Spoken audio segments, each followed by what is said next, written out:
cuts to the middle, bobbling the puck. Here's a pass to Draisaitl. Back to Bouchard. He tees it up, and he scores!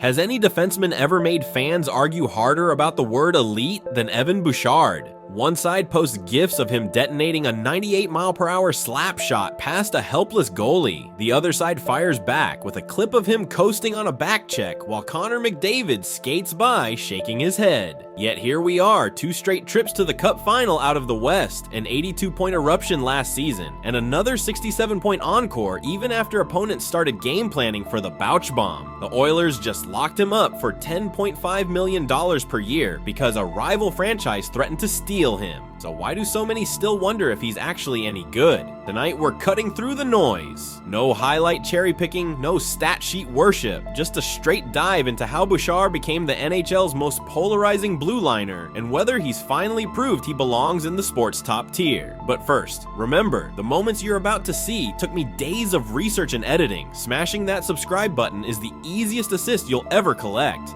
Scroll back to 2018. The draft most scouts called the deepest crop of defensemen in a generation. Rasmus Dahlin went first overall and was anointed next Lidstrom before shaking Commissioner Bettman's hand. 3 spots later, Quinn Hughes landed in Vancouver and promptly rewired how people think a 5'10" defender can dominate. Sandwiched between those budding superstars sat a calm teenager wearing a London Knights tie. Bouchard had captained Canada's flagship junior program, posted 87 points. Yes, you heard that right. As an 18-year-old defenseman, and still walked into the NHL overshadowed. He wasn't flashy enough to wrestle headlines from Dahlin's end-to-end rushes or Hughes' video game spin moves. That quiet excellence became both his calling card and his curse. He expected to be great, but the hockey world kept asking if he'd ever be spectacular. The chip it planted would drive every stride from there on.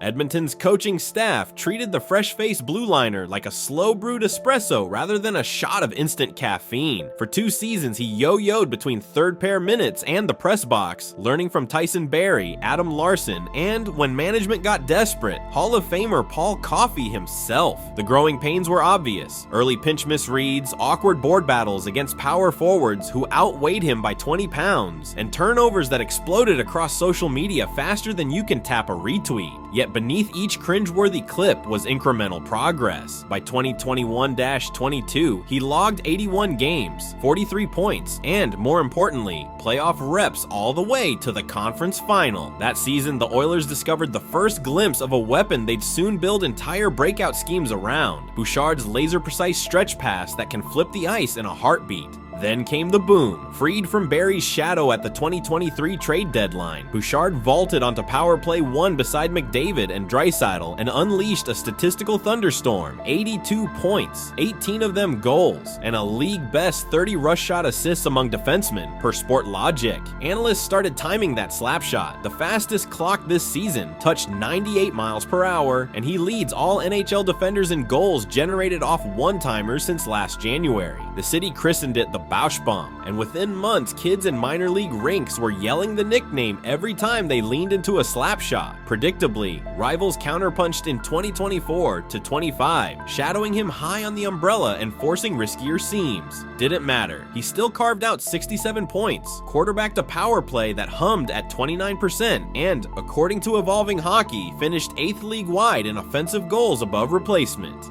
Regular season fireworks are cool. Postseason clout is currency. Bouchard owns it. Across 75 playoff games, he's stacked 81 points, including a mind-bending 32 in the 2024 run and 23 more this spring. Numbers not seen from a defenseman since prime Brian Leetch.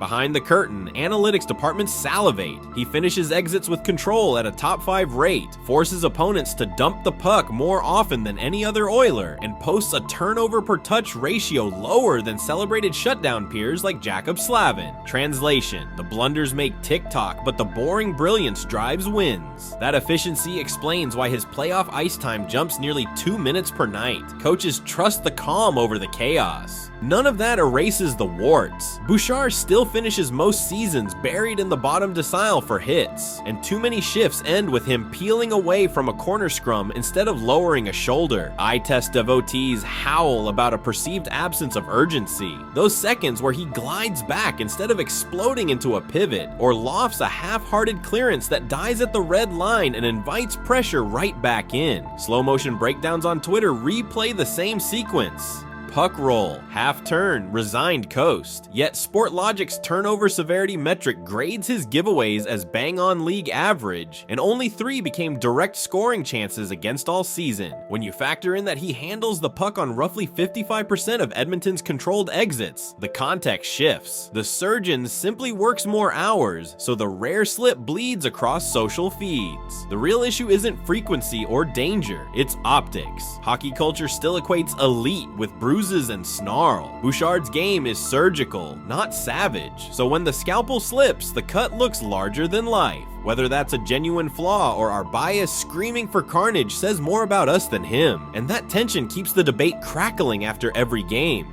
Carolina sure thought the scalpel was worth stealing. Elliot Friedman broke the news that the Hurricanes drafted an offer sheet north of $10 million the moment the July 1st window hissed open, forcing Edmonton to slam a 4-year, $42 million counter onto the table before lunch. It's the richest bridge deal ever for a post-ELC defenseman, and it broadcasts 2 blunt messages. 1. Rival GMs are convinced his ceiling hasn't even hit its peak, and 2. The Oilers fear life without him more than they fear cap claustrophobia. The contract walks him straight to UFA at age 29, right when the salary cap could soar past $110 million, unlocking a second mega payday if the trajectory stays vertical. That structure also front loads with fat signing bonus checks, giving Bouchard lockout protection and leverage down the line. Meanwhile, Edmonton now stares at a future where 4 players eat nearly half the payroll, meaning every extra dollar for McDavid's next extension must be shaved from depth pieces the moment the ink dries. Fans already obsess over trade chip lists and hypothetical compliance buyouts that don't even exist yet. In short, dollar signs, deadline clocks, and a franchise allergic to mediocrity. Perfect tinder for the narrative bonfire that will blaze every time Bouchard's name trends. So, is Evan Bouchard actually elite? Offensively, the debate is over. Among defensemen, he ranks top 5 in points, power play production, and primary assists the past 2 seasons. His per 60 scoring trails only Quinn Hughes and Cale Makar, and unlike Hughes, he's already logged 400 minutes of shorthanded duty. Defensively, he's an enigma. Transition numbers sparkle, in-zone coverage looks mortal, and physicality scores a straight-up F. Elite players tilt the ice far more than they expose it, and by both WR and playoff impact, he does exactly that. The bigger question is proximity to the throne. Right now, Makar commands the summit, Hughes drafts poetry, and Bouchard lurks on the next ridge, one defensive intensity bump away from joining the view. The 2026 Olympics will be his litmus test. A gold medal shift against the world's best goes viral quicker than any Twitter turnover clip. In the end, Evan Bouchard embodies the modern defenseman paradox. He's a precision engineer in a league that still romanticizes sledgehammers. His best work vanishes into the flow of a game, while his worst moments light up highlight reels. Yet numbers, trophies, and now $42 million in hard cash insist the verdict is in. Yes, he has proved he's elite, at least at the part of hockey that wins most consistently, which is driving offense from the blue line. The only unresolved mystery, how much higher that ceiling climbs once the lazy look headlines fade and raw, playoff hardened urgency kicks in. Until then, the debate rages on, and that's exactly why you'll want to be here when the next chapter drops. Hit subscribe, drop your take. Has Bouchard already punched his ticket to the NHL's top 5, or does the missing snarl keep him a tier below? Let the comment war begin.